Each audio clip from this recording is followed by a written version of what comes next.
क्या आप सभी को नहीं लगता है कि हमारा जो एजुकेशन सिस्टम है, चाहे वो बिहार का एजुकेशन सिस्टम हो, चाहे भारत का एजुकेशन सिस्टम हो, इस एजुकेशन सिस्टम में इसका रिफॉर्म होना चाहिए, ठीक है। और रिफॉर्म ऐसा वैसा नहीं होना चाहिए, रिफॉर्म एक बहुत ज़रूरी है, ठीक है, हमारे एजुकेशन सिस्टम में। अब जैसा देख लेते हैं कि सरकारें आती है, इलेक्शन होता है, चाहे वो पीएम का इलेक्शन हो, चाहे सीएम का इलेक्शन हो, चाहे गांव के स्तर पर इलेक्शन हो, तो सरकारें आती है, नेताएं आते हैं, वो बोलते हैं कि भाई हम आपकी एजुकेशन सिस्टम को बदल रहे हैं, ठीक है। और बिहार की बात करते हैं तो बिहार में क्या है कि आप बच्चे जो टीचर होते हैं ना, वो बोलते हैं बच्चों से कि 75% आपका अटेंडेंस ज़रूरी है, ठीक है।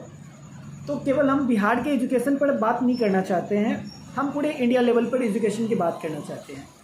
क्या आपको नहीं लगता है कि अभी तक हमारा जो भारत है, जो एजुकेशन सिस्टम अभी भारत में था, ठीक है ना, और जहाँ से बड़े बड़े साइंटिस्ट निकले हैं, जैसे में अगर देखते हैं एपीजे अब्दुल कलाम को देखें, ठीक है, रामानुजन को देखें, तो बहुत सारे ऐसे साइंटिस्ट को अगर हम लोग देखते हैं ना, उनके बारे में जब रिसर्च करते हैं तो कहीं ना कहीं ये पता चलता है कि वो जो भी थे वो कहीं ना कहीं हमारे स्टेट के गवर्नमेंट स्कूल से पढ़े हुए हैं, सरकारी स्कूल के पढ़े हुए बच्चे हैं, या सेंट्रल लेवल पर पढ़े हुए बच्चे हैं।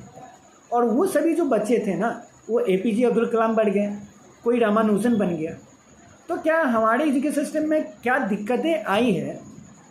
क्या सरकार हमारे एजुकेशन सिस्टम को रिफॉर्म करना नहीं चाहती है? क्या आपको नहीं लगता है क्या कि सरकार केवल बयानबाजी कर रही है, केवल अपना स्टेटमेंट देख रही है, सभा में उत्तेजना भर रही है कि हम ऐसा काम करेंगे, लेकिन वो ऐसा काम करने का इंटेंशन में नहीं है। इसके पीछे बहुत सारी पहलू ऐसे भी है कि आप ऐसे सोच सकते हैं कि हमारे बहुत सारे ऐसे नेता हैं जो ये बोलते हैं कि भाई हम कैम्ब्रिज में पढ़ के आए हैं, हम ऑक्सफोर्ड में पढ़ के आए हैं। अब देखिए भैया, गांव के बच्चे तो कैम्ब्रिज एंड ऑक्सफोर्ड में तो पढ़ नहीं सकते हैं, ये तो जेन्युइनली बात है, ठीक है। आप भी सोच सकते हैं, हम भी सोच सकते हैं। क्या ऐसा नहीं लगता है कि सरकारें, उनके पास सब पैसा है, भ्रष्टाचारी का पैसा है, सरकारें पैसा उनको दे रही है क्योंकि मंत्री है, सब तरह का व्यवस्था है। उनके जो बच्चे हैं ना, वो फॉरेन में पढ़ रहे हैं, अच्छे एजुकेशन सिस्टम को ले रहे हैं, ठीक है ना।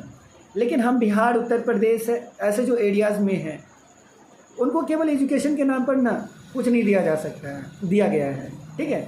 और देने का इंटेंशन तो सरकार को है नहीं, वो सरकार एक बयानबाजी कर रही है। तो बताओ कि जब एजुकेशन के जो मिनिस्टर है, बड़े बड़े मिनिस्टर हैं, उनके बच्चे जो हैं वो फॉरेन में पढ़ रहे हैं, कैम्ब्रिज ऑक्सफोर्ड में पढ़ रहे हैं, तो क्या वो हमारे गांव के जो बच्चे हैं वैसा स्कूल मुहैया करवा सकते हैं क्या? कि वो हमारे एजुकेशन सिस्टम में वैसा बदलाव कर सकते हैं ताकि हमारा जो एजुकेशन सिस्टम है और वेल डेवलप हो सके? तो हमको नहीं लगता है कि सरकार ऐसा करेगी, क्योंकि वोट लेने के लिए सरकार को क्या कर चाहिए? बेवकूफ़ इंसान चाहिए, ठीक है ना। वो अपने बच्चों को सीएम देखना चाहते हैं, लेकिन दूसरे के बच्चों को क्या करते हैं? झंडा देखना, धोते हुए देखना चाहते हैं। तो क्या लगता है कि अगर सरकारी स्कूल बिल्डअप हो जाए तो हमारा एजुकेशन सिस्टम और बिल्डअप हो सकता है। और एजुकेशन सिस्टम अगर हम लोग का बिल्डअप हो जाए तो फिर से हम उस गौरवपूर्ण भारत को फिर से एक बार याद कर सकते हैं जो कभी हुआ करती थी, जो विदेशों से बच्चे हमारे भारत में आया करते थे पढ़ने के लिए। वो प्रचलित नालंदा विश्वविद्यालय जहाँ से ज्ञान की महिमा मंडित होती थी, ठीक है ना, सब चाहते थे कि वहाँ से पढ़ सके, विश्व के बच्चे आते थे वहाँ पे पढ़ने के लिए। क्या ऐसा बिहार बना सकते हैं? क्या वैसा भारत बना सकते हैं? तो अगर बना सकते हैं तो कैसे बना सकते हैं? आप भी सोचिए, हम भी सोचते हैं। और एजुकेशन सिस्टम को हम भी डेवलप करने की कोशिश कर रहे हैं अपने गांव के स्तर से, जहां तक मेरा पहुंच पा रहे हैं, ठीक है ना।